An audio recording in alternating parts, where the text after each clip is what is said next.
À partir d'aujourd'hui et jusqu'au 30 octobre, c'est l'opération Cœur Outre-mer sur toutes les chaînes de France Télévisions. Une semaine dédiée aux Outre-mer. Télématin participe évidemment à cette opération. Et donc nous allons parler environnement car vous le savez, les territoires ultramarins sont très menacés par le réchauffement climatique. Ce matin, c'est le coup d'envoi direction la Polynésie où le phénomène du blanchiment du corail préoccupe à la fois les habitants mais également les scientifiques. Reportage signé Isabelle Brawet avec les équipes des rédactions des Premières du Pacifique. Regardez.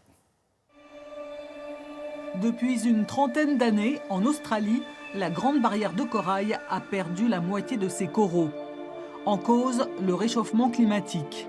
La hausse des températures de l'océan engendre un stress pour les coraux, il les fait blanchir. Conséquence, les fonds sous-marins ressemblent désormais par endroits à de gigantesques cimetières, comme ici en Polynésie, à Moorea. Pour évaluer les dégâts, les scientifiques scrutent les fonds. C'est beaucoup plus que les autres années où on en avait observé en 2016. Et c'est surtout que ça paraît beaucoup plus violent en fait. Les colonies certaines sont déjà totalement blanches, alors qu'on est juste, je dirais, au début de l'été. À Wallis aussi, c'est la mobilisation générale pour tenter de préserver les coraux.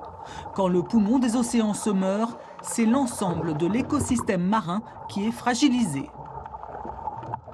Alors les coraux, c'est les animaux les plus grands bâtisseurs de ce monde. Leur construction, par exemple les récifs barrières, se voit de l'espace. Il n'y a aucune autre espèce dans le monde qui construit des habitats de cette taille-là. Bonne nouvelle, en Nouvelle-Calédonie, une espèce de corail résistante au réchauffement climatique a été découverte il y a plusieurs années.